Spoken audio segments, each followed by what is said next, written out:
Watson Recap October 20th, 25. Season 2, Episode 2, Back from the Dead.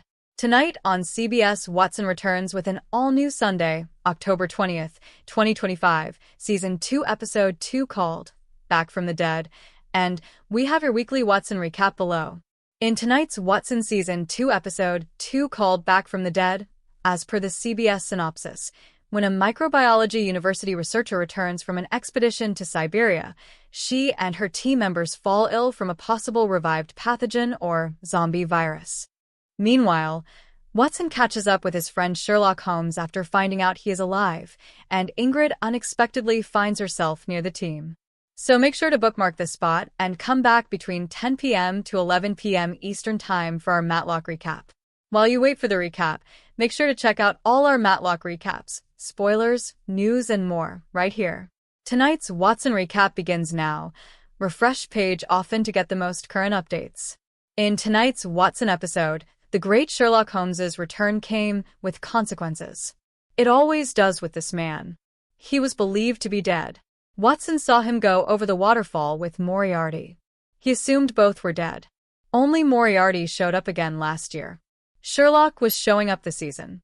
He broke up Watson's marriage last time, and the poor man just got into a new relationship. He was finally prioritizing himself. He'd take breaks from work. People were wondering if he went soft, and so naturally the juiciest case he caught happened right before Sherlock came. Sherlock returned asking Watson how his day was. They were best friends. Sherlock disappeared on him for a year, and Sherlock thought they should start rebuilding trust. So, he really wanted to know how Watson's day went. Watson explained it started when he sought out the advice of a psychiatrist. He went to the professional to see if there was any hope for Ingrid. Ingrid was a brilliant doctor. She was also a sociopath, if not borderline. She came clean with the team when she needed to, and she was going to therapy now. Watson wanted to know if he could trust her enough to rehire her. He needed the neurologist.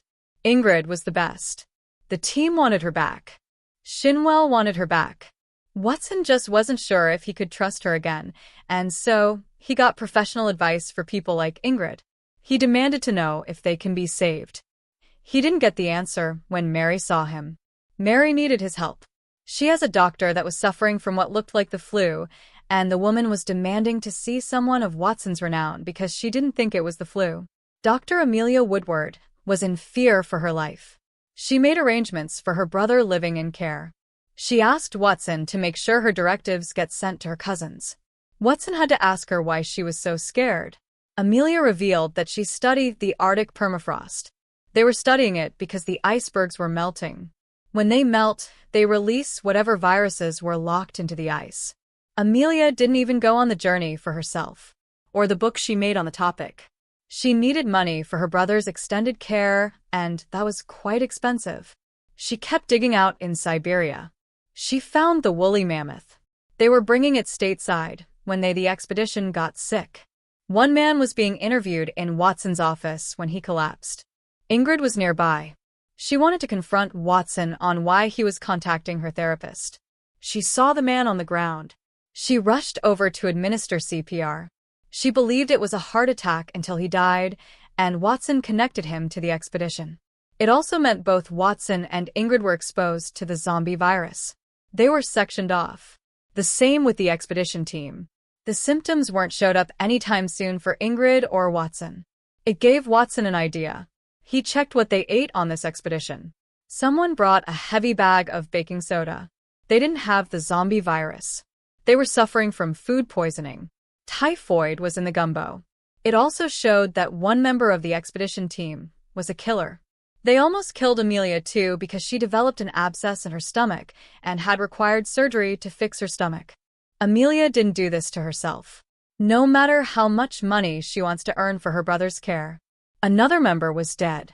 That left 3. Sherlock helped Watson to determine it was the fan that did it. He was from New Orleans and they ate gumbo that night. He poisoned the food. He gave them typhoid because he was a huge fan of Amelia. He loved her book. He now wants to do anything he can to get the word out. Sherlock helped Watson see that this mega fan was dangerous. Sherlock then told Watson how he survived the fall. Sherlock was never there that day. He called two rivals to set up a meeting with him, and they did what villains do. They tried to kill each other believing they were killing Sherlock. Sherlock was tired of being Sherlock Holmes, the world's greatest detective. He faked his death to get away from the persona. He wanted a new start, a new mystery. He was heading to Pittsburgh because something there caught his eye. He needed to borrow money from Watson as well. Sherlock was super rich. It's just he gave away that wealth when he chose to fake his death. He didn't want Watson losing his clinic. He also didn't want to stand in the way of Watson growing into himself. He wasn't a sidekick anymore. Their poisoner was arrested and Ingrid was rehired as Watson's neurologist. And Sasha met her biological uncle. She saw Mary reunite with her brother and his family.